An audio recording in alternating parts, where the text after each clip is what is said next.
मनोवृत्तानुसारिणीम्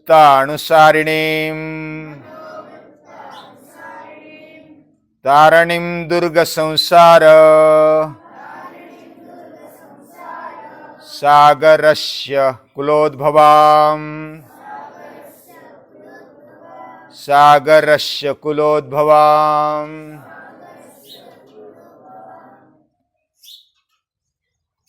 माता पिता वह पति पत्नी होते हैं और पति पत्नी बाद में माता पिता बन जाते हैं। और हमारी संस्कृति ने जीवन में जो भी पहलू आते हैं उसका महत्व रखा है।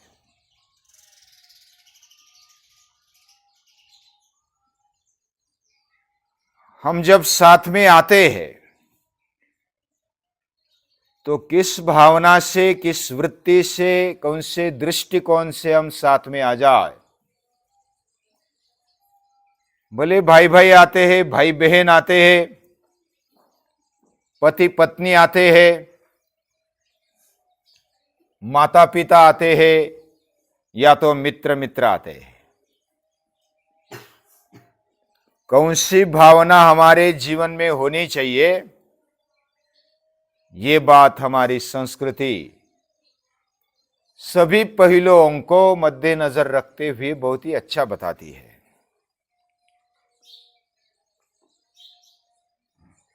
हमारे संस्कृति में सर्वोच्च तत्व ज्ञान ब्रह्म सूत्र में कहा गया।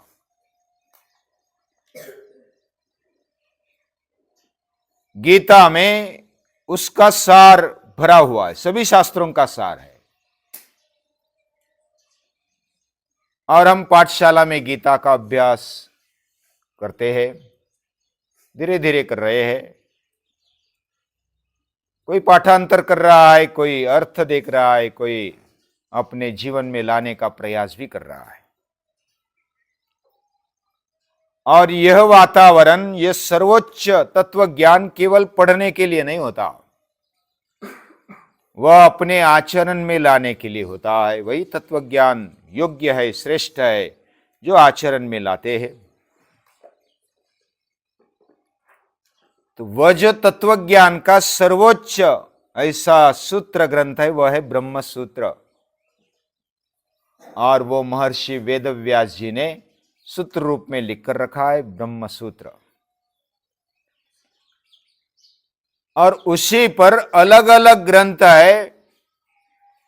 श्रीमद् आद्य शंकराचार्य का भाष्य और वाचस्पति मिश्र नाम के एक व्यक्ति हुए, महान अभ्यासु हुए, उन्होंने लिखा हुआ भामती, भामती नाम का एक ग्रंथ है।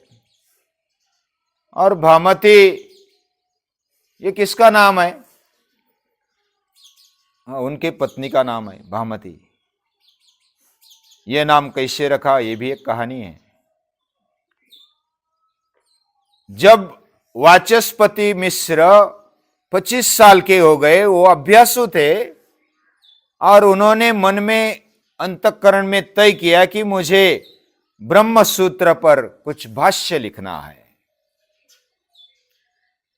और ब्रह्म सूत्र के हर एक सूत्र का हर रोज वह मनन चिंतन करते और उसके बाद लिखने के लिए बैठ जाते। और सुबह से लेकर के शाम तक, रात होने तक वो लिखते रहते। नींद आ जाती तो नींद ले लेते, जागते तो फिर अभ्यास करने के लिए बैठते और लिखने के लिए बैठ जाते।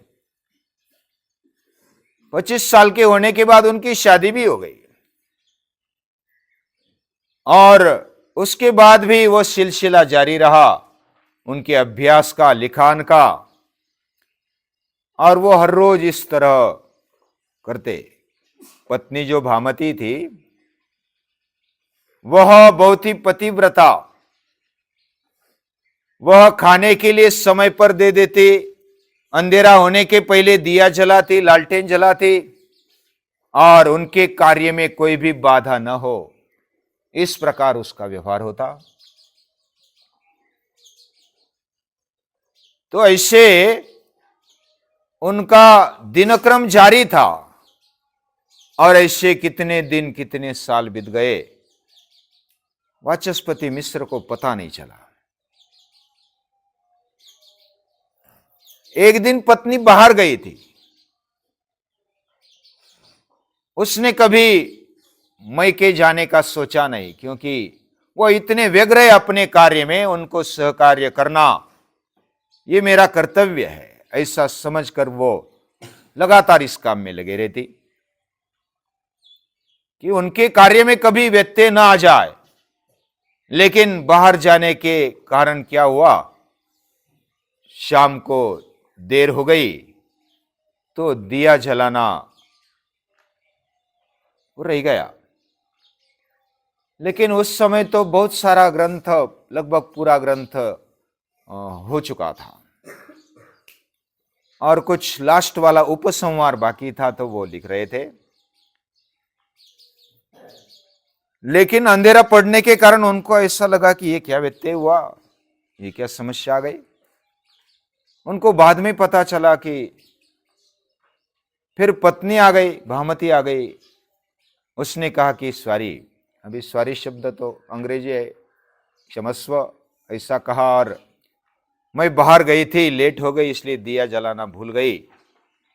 लेकिन जिस समय खाना चाहिए, पानी चाहिए, कुछ अलग अलग वस्तुएं चाहिए, तो वो पहुंचा देती। उनके काम में वो कभी व्यत्यय नहीं बनती, उल्टा सहकार्य कैसा हो ऐसा देखती। इतना समर्पित जीवन था। तो ये सोचकर वह कौन स्त्री मेरे सामने खड़ी है और बोल रही है कि क्षमस्व, मैं दिया जलाना रह गया, अभी जला देती हूं। वो सामने देखते,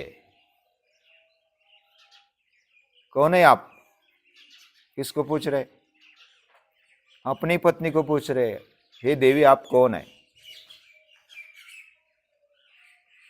तो मैं 25-30 साल पहले मैंने आपके साथ शादी की। कितने साल हो गए, 25-30 साल हो गए मैंने आपके साथ शादी की और मैं आपके साथ ही रह रही हूं,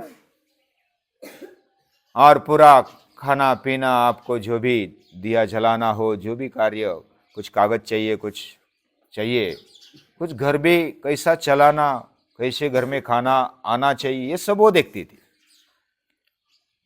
तो इतनी पतिव्रता होकर के वह अपना कार्य करती थी। पति भी अपने अपने कार्य इतने लगे हुए थे कि बस बाकी ये भान नहीं था। यानी अपने जीवन का उच्च ध्येय सामने रखते हुए दोनों अपना अपना कार्य कर रहे थे। तो उनको बड़ा खेद हुआ कि मेरी पत्नी होकर के मैं तुझे देख भी नहीं सका, मैं तुझे पहचान भी नहीं सका, ये मेरी भूल है। यानी इतना कैसा हुआ होगा, क्या हुआ होगा, वो बात अलग है। लेकिन अपने अपने कार्य में, कहने का तात्पर्य क्या है, अपने अपने कार्य में इतने व्यग्र है कि उनको बाकी समझने का, देखने का मौका ही नहीं, फुर्सत ही नहीं मिलती। तो इतने कार्य में व्यग्र थे। तो वाचस्पति मिश्र क्षमा मांगते हैं और बोलते हैं, ये जो ग्रंथ है यह तेरी तपश्चर्या के कारण मैं लिख सका, और हम में भी अगर वो, मैंने भी देखा नहीं है, थोड़ा बहुत उसके बारे में सुना है, लेकिन वो समझने में इतना सहज हमारे दिमाग में नहीं आता। बहुत ही अभ्यासु व्यक्ति है तो उसके दिमाग में आ जाएगा। तो ऐसा वो ग्रंथ है, बड़ा ग्रंथ है भामती, और वो विचार पूर्वक लिखा गया। ब्रह्मसूत्र पर जैसे शंकराचार्य का भाष्य है, दूसरे स्थान पर ये भामती का भाष्य माना जाता है। तो इस प्रकार जो ग्रंथ लिखा, मैं लिख सका, ये सभी तपश्चर्या तेरी है, तेरे कारण ये लिख सका, और इस ग्रंथ को मैं तेरा नाम देता हूं। मैं क्या दूं तुझे। अभी भारतीय तत्व ज्ञान में, सर्वोच्च तत्व ज्ञान में उल्टा ऐसा कहा गया है, यानी उन्होंने लिखा है कि पुत्र पत्नी जो भी घर संसार है ये वृथा है।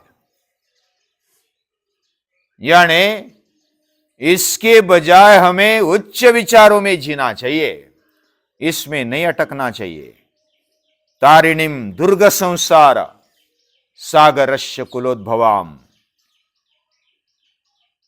यानी ये दुर्ग संसार, कठिन ऐसा जो प्रपंच है, संसार है, हमारा जीवन है, उसमें से तारने वाली वो पत्नी है।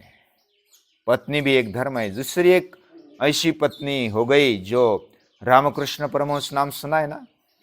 रामकृष्ण परमहंस की पत्नी का नाम क्या है? हाँ, शारदा। शारदा, मां शारदा। तो मां शारदा, उसको भी रामकृष्ण परमहंस मां शारदा बोलते थे।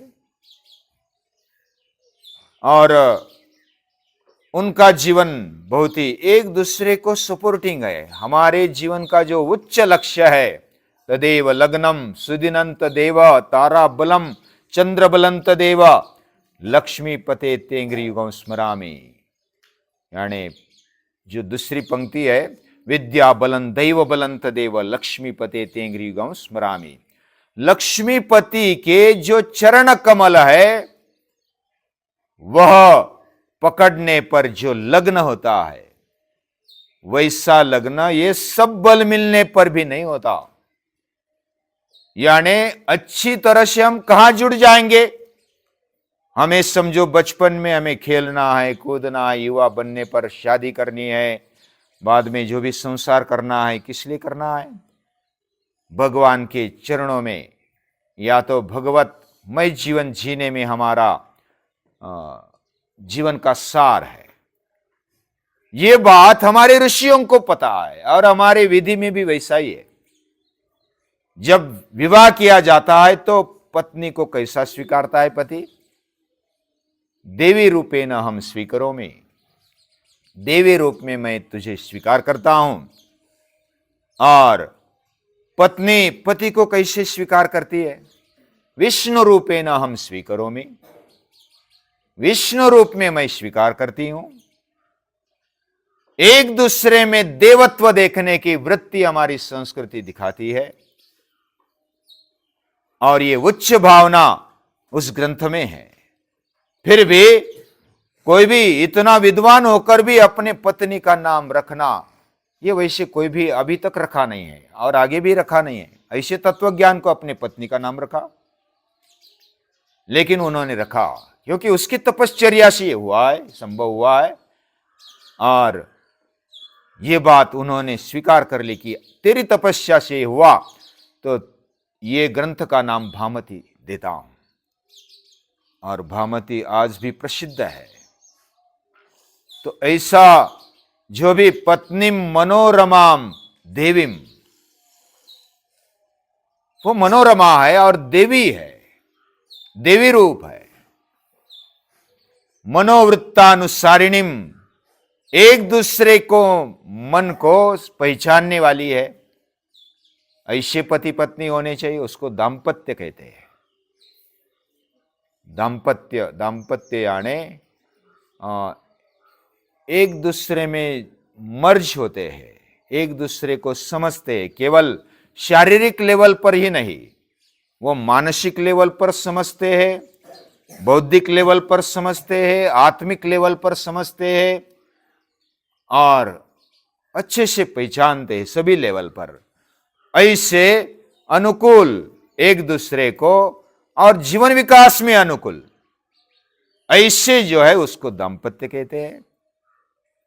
और ऐसे माता पिता है तो पुत्र भी महान बनता है।